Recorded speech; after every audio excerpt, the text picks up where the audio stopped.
it's your girl Adeola. You know, Nigerians never cease to amaze me. Haba, why is the president's word not enough? For the 160 million people in Nigeria. The president said he has nothing to hide, yet Nigerians want him to declare his assets publicly. See how they are disrespecting Mr. President. In case you don't know what I'm talking about, Nigerian President during his media chat last week said he's not ready to declare his assets because it's against his principles. And he emphasized that he has nothing to hide. That is to say, he has no skeleton in his cupboard. All those presidents in other countries that are declaring their assets, it's because they have something to hide. Yes, people like Obama, they have something to hide though. That's why they are declaring their assets. Me, I believe the president too. You know, like I've always been telling you, this man is a good man. I mean, why does a good man need to declare his assets? The only problem is Nigerians don't trust their president. I don't know what their problem is. Because in January, the president told us that he would spend 1 billion naira on food.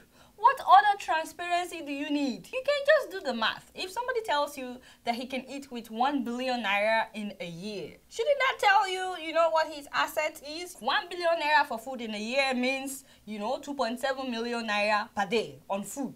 So if you know, that live in Ojuelegba, is spending 100 naira on food per day based on your assets. You know, you spend based on your assets. So you should be able to guess what Mr. President's asset is now. And I think it's disrespectful to be asking him to declare it publicly. So for those of you who think the president is gentle or maybe he doesn't know what he's doing, the president was like, I don't give a damn about declaring assets. Above all, he said he declared his assets 5 years ago under President Yaradua when he was vice president. Yes, that was only 5 years ago. You don't expect that his assets would have changed by now? Besides, he's been very busy since he became president. You know, he's been really busy with Boko Haram, with subsidy, with cassava bread, with trips abroad. So where is the time? Tell me, where is the time for Mr. President to acquire assets? The man has been so busy working to make sure that Nigeria becomes a changed nation. That's why he said declaring his asset would not bring any positive change to Nigeria. Hopefully now you will let him rest. I'm just keeping it real. Speaking of positive changes, some people still think of Nigerian policemen this way. Let me tell you, things have changed. Oh boy, levels have changed. Nigerian policemen have moved up. In fact, when it comes to investigating, they are now on Facebook, monitoring all your activities. So for those of you that like to abuse Mr. President on Facebook, you better be careful because, you know, the policemen are like watching you. This woman didn't know about the fact that the policemen are also on Facebook. So she had a fight with her ex-husband and he told her that he would kill her and her child. Guess what she did? She went on Facebook and put up his picture and she wrote, "This is a member of Boko Haram. When you see him, bomb him." For real, all his friends started calling him. They were demanding explanations like, why did you join Boko Haram? The guy denied. So nobody believed him. They were like, have you been on Facebook lately? Oh boy, go and check. Your picture is all over Facebook. And sure enough, he went and checked and there he was. They got out to the police to report. And the police did what? Got on their Facebook accounts. They were like, They located the picture. They were like, hey, this is real. Arrest her, arrest her. That was how they arrested the woman. Meanwhile, one man is proudly wearing a t-shirt that says, I represent Boko Haram. And he puts it on Facebook. I said, hey, what he's doing is suicide bombing on its own. Because when people see him walking by with a t-shirt that says, I represent Boko Haram, they can do and undo. My brother, people can do and undo out of anger. Come to think of it, this guy may be wearing the t-shirt to actually scare the police. Yes, I mean, who won't die? Nobody won't die now. Even policemen, no one die. Nowadays, so many people are claiming to be Boko Haram. When people owe you money, they tell you they are Boko Haram, so you don't come after them. See, people get in taxis, and when they find out they don't have enough money to pay the taxi driver, they pull up their phone and they're like, hey, oh boy, did you drop that bomb? Put it under the car. Yes. Everybody in the taxi will be like, Oga driver, don't collect money from this man, no, he's a good man. Like, Oga, can I bless you today? I just want to bless you. Mr. Driver, this is his taxi fare. Yeah, don't take any money from him. Oh. Hey, make I drop. Yeah, make I drop. The driver was like, you never reach where you are going now. They were like, hey, which way make I drop right now. Not just that, a man went to the restaurant to eat. He didn't have enough money. As soon as the waitress gave him the check, he pulled up his phone. He too was like, Mom, did you drop that bomb where I told you? And don't let anybody see you. As soon as the waitress heard, the waitress was like, Oga, you see that check? And Madam say, make you no worry, make you just go. Come back anytime. Eat whatever you want. It's on the house. I beg, make you just go. So this guy wearing the Boko Haram t-shirt is probably also wearing it to get something. You feel me? But my people, keep it in mind that messing around on Facebook can be dangerous. So, I'm just keeping it real.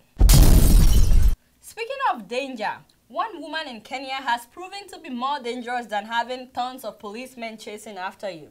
This young lady, a first-year student at Moi University of Kenya, has single-handedly transmitted HIV/AIDS to 90 students on her campus in 50 days. At least that is what I was told. Now, if this is true, that means people are very wicked. You know you have HIV/AIDS. You go and do with somebody without protection. People are wicked. But you know, men too, they should be blamed. They always want some and they won't get married. You see? You know, some people are saying that she probably doesn't have AIDS, that she's just trying to scare the guys. I'm like, what if it's true? You know, what if she actually has AIDS and she just, gave it to them for free?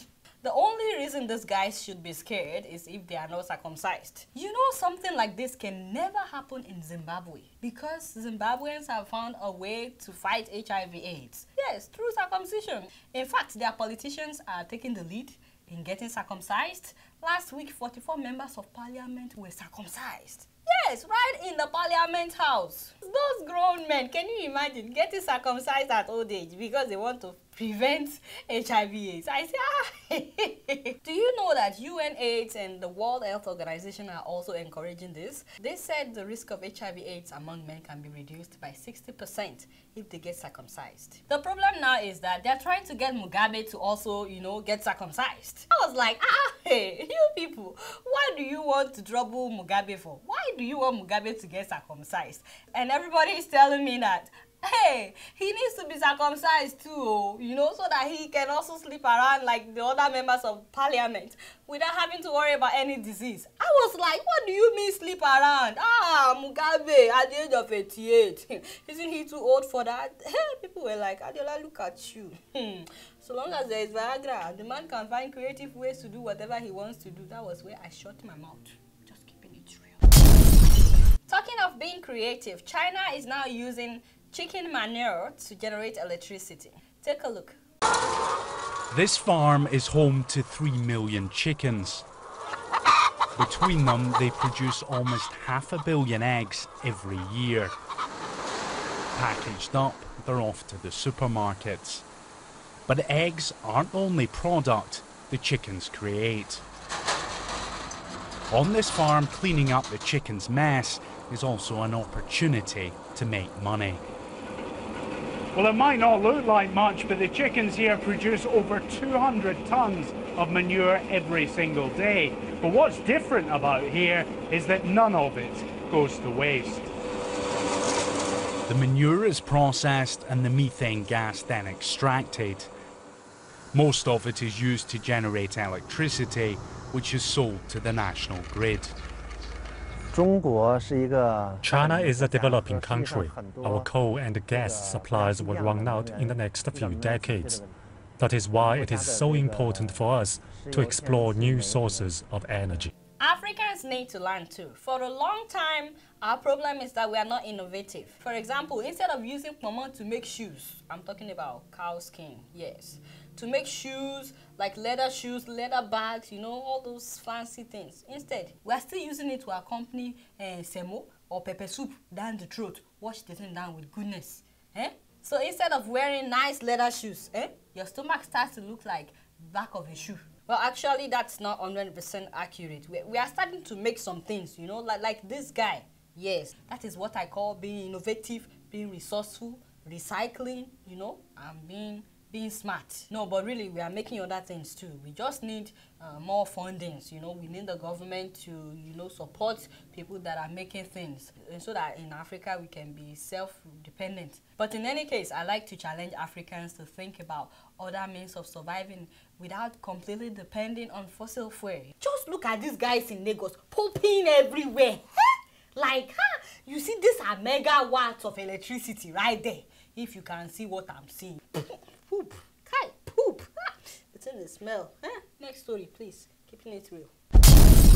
Speaking of African countries, do you know that the list of the 10 most dangerous African countries have been released? Yes, and this time around, guess what? Nigeria is part of them. I mean, sorry, the giant of Africa. The Global Peace Index recently released this report on global ranking of countries according to their level of danger. And these are the 10 most dangerous African countries. Of course, the regulars: Somalia, Libya, Congo, Sudan. But this time around, Nigeria is like number 6 of the 10 most dangerous countries in Africa. You know what I think? I think somebody is just trying to discredit the Nigerian government. Somebody is just trying to paint the Nigerian government bad. I mean, as far as our government is concerned, everything is under control in Nigeria. I'm just keeping it real. Before I leave today, I want you guys to see a little bit of Mozambique.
Y'all, it's been real, and I'm keeping it real right up in here. Until next week, I'ma see y'all later. Peace out.